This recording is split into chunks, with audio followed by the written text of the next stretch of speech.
คือกันกับมีบุรุษนี่ยิ่งลูกศรใส่ลูกที่หนึ่งแล้วไปยิ่งซ้ำใส่อีกลูกที่สองนี่วะสิทรมานซ้ำใดคือลูกหนึ่งเดียวยังพอแล้วเนาะยังถือไปอีกลูกที่สอง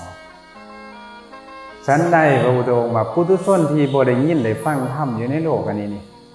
หลายคนที่บ่ฮู้ธรรมะของพระอริยะบ่เคยฟังธรรมเลยแล้วก็บ่สนใจสิศึกษา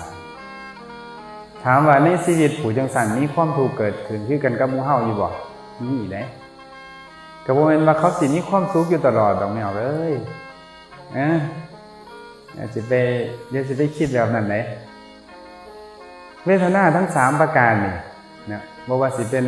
ทุกข์สุขหรืออทุกขมสุขบ่ว่าปุถุชนกับพระอริยะเสวยได้เคยก็ถือกระทบทั้งเบิดมันสิต่างกันอยู่วันว่าจังซี่เอาฟังต่อไว้ต่างกันอยู่วันไหนปุถุชนเศร้าโศกเป็นต้นคือว่าบางทีนี้ก็เลยกลายเป็นว่าเขาถือลูกศร2ลูกเสียบแทงเอาในพระพุทธเจ้าเพิ่นบอกว่าเมื่อเขามีความเสวยเวทนา2ประการแบบนี้เขากลับไปเป็นเหตุให้เขาไปเพลิดเพลินในกามสุขแม่นอยู่บ่เราลองสังเกตเบิ่งคนทั่วไปนะที่บ่เคยฟังธรรมหรือแม้แต่คนฟังธรรมก็ตามได้แต่บ่ทันเข้าใจธรรมะเด็กเสิร์เวลามีความทุกข์กระทบนี่อยากไปฟังล่ำไปฟังเพลงเนี่ยเนาะไปผ่อนคลายไปอันนี้แสดงว่าเวลามีความทุกข์เลยอยากไปเพลิดเพลินกับกามสุขแม่นอยู่บ่อยากหาแนวมาทดแทนความทุกข์อยากเอาความทุกข์นี่ออกไปก็ได้ไปแสวงหาหูเสียงกลิ่นรสโผฏฐัพพะไปเบิ่งบอนหันก็น่าไปฟังเพลงตัวนี้ก็น่าไปฟังล่ำตัวนี้ก็น่าแม่นบ่หูซึกอยู่ว่าเวลามีความถูกใจมาว่าสบายกายว่าสบายใจมาเป็นเท่ากันเป็นอยู่บ่ขนาดว่าเคยฟังธรรมนี่แต่พระพุทธเจ้าเพิ่นบอกว่าคนที่บ่เคยฟังธรรมเป็นปุถุชนนี่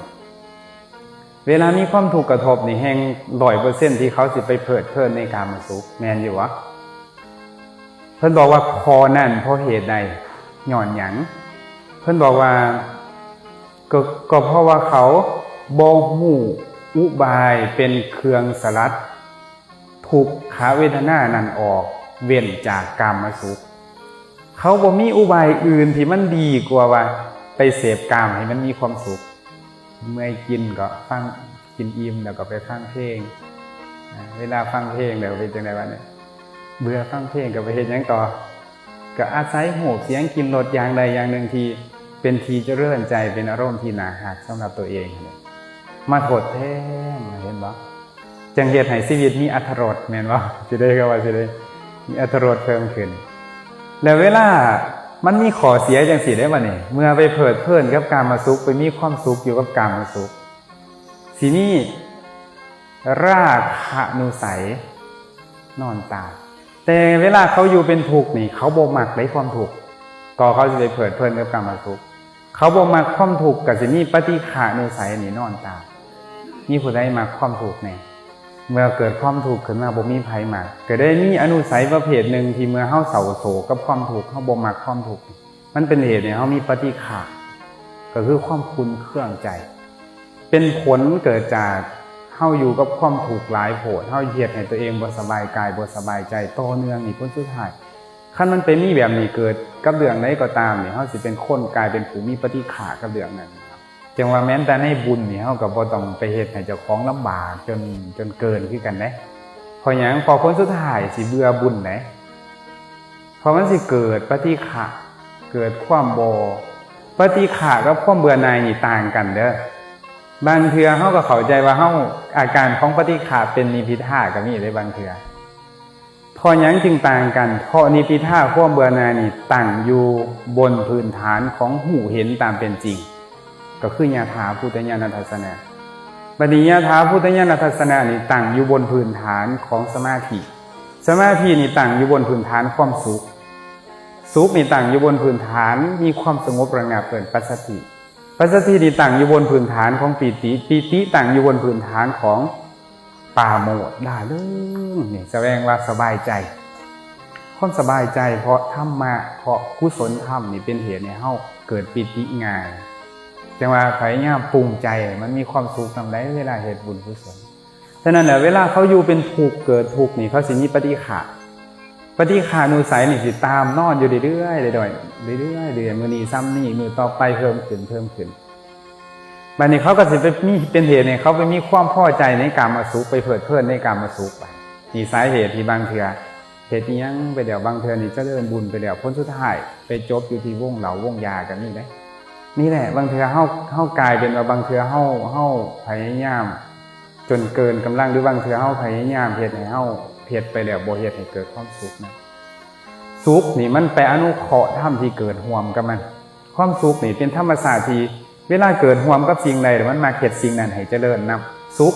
บางเทื่อขั้นเกิดกับกุศลของผู้นั้นสิเจริญแต่ขั้นสุขเกิดกับอกุศลของผู้นั้นสิเจริญความสุขนี่บ่ทันได้นับว่าเป็นกุศลอกุศลไหน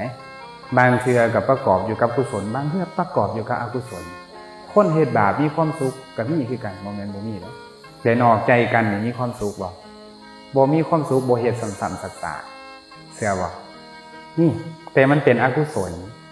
ฉะนั้นแล้วความสุขเป็นยังตัดสินยังบ่ทันได้เทื่อถ้าเฮาบ่ทันเบิ่งสาระของความสุขนำคือกันเนาะแต่ประเภทบุญกุศลเพิ่นเอิ้นสังขารขันธ์ถ้าสงเคราะห์ลงในสังขารบุญกุศลนี่เป็นสังขารความรู้สึกสุขนี่เป็นเวทนาขันธ์ฉะนั้นแล้วต้องแยกกันแต่ว่าเวลามันไปเกิดร่วมกับหยังแล้วมันเฮ็ดให้ธรรมประเภทนั้นเจริญขึ้นอีก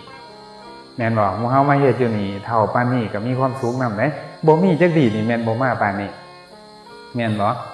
บางคนนี่โอ้ยมาไกลๆพุ่นนี่ข้ามน้ำมาพุ่นนี่บางคนนี่ข้ามทะเลมาเด้นี่แม่นบ่บางคนเด้ที่สิมาร่วมงานกันก็บ่แน่เนาะ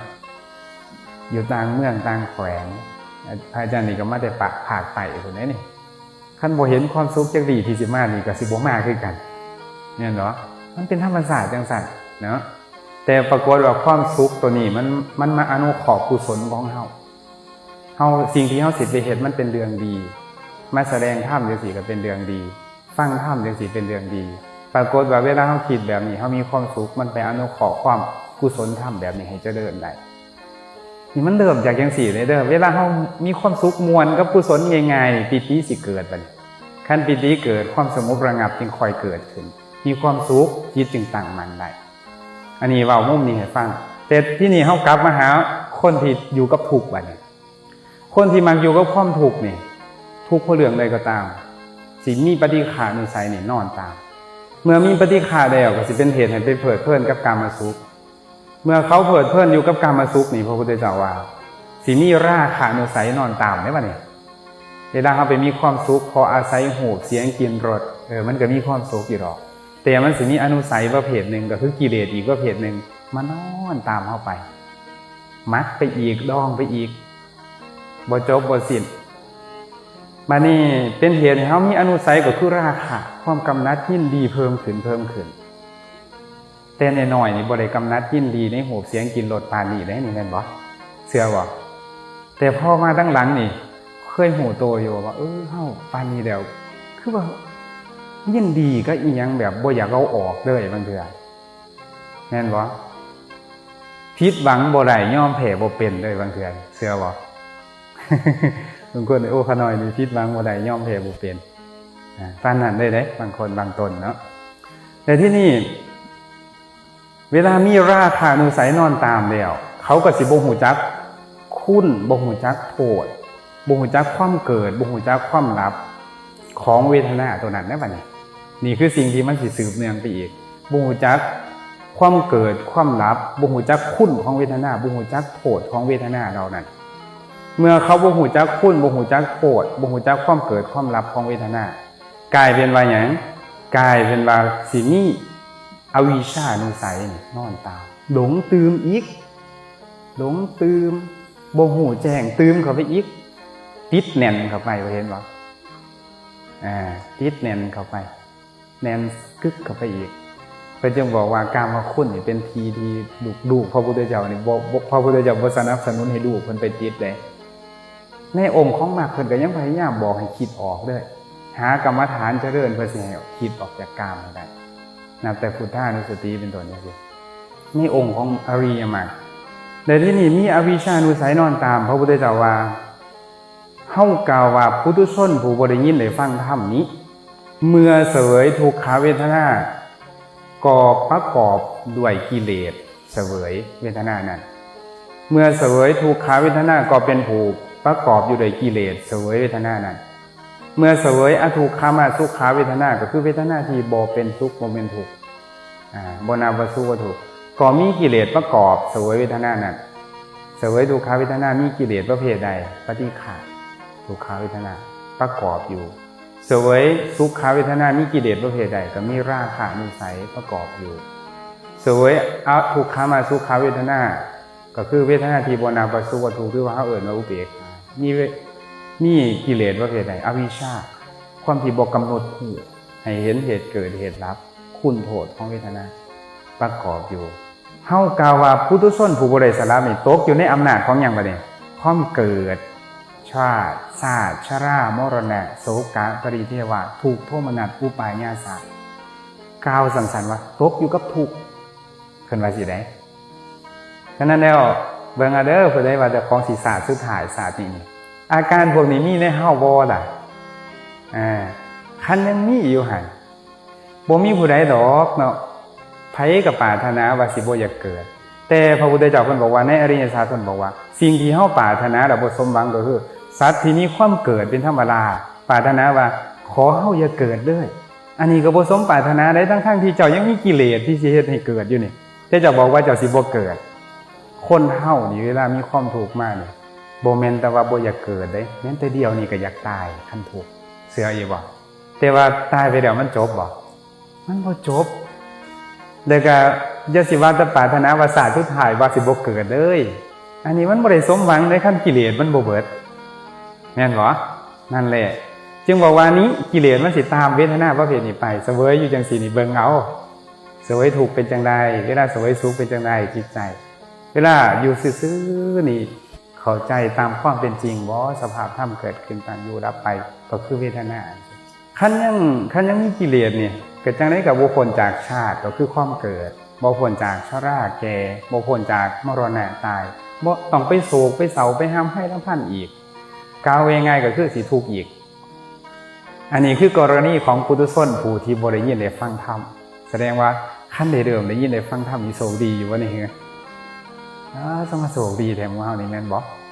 มีโอกาสได้ฟังนำเพิ่นอยู่นะมีหูก็มีโอกาสได้ฟังธรรมะมีตาก็มีโอกาสได้เห็นทำได้เห็นได้อ่านได้ฟังธรรม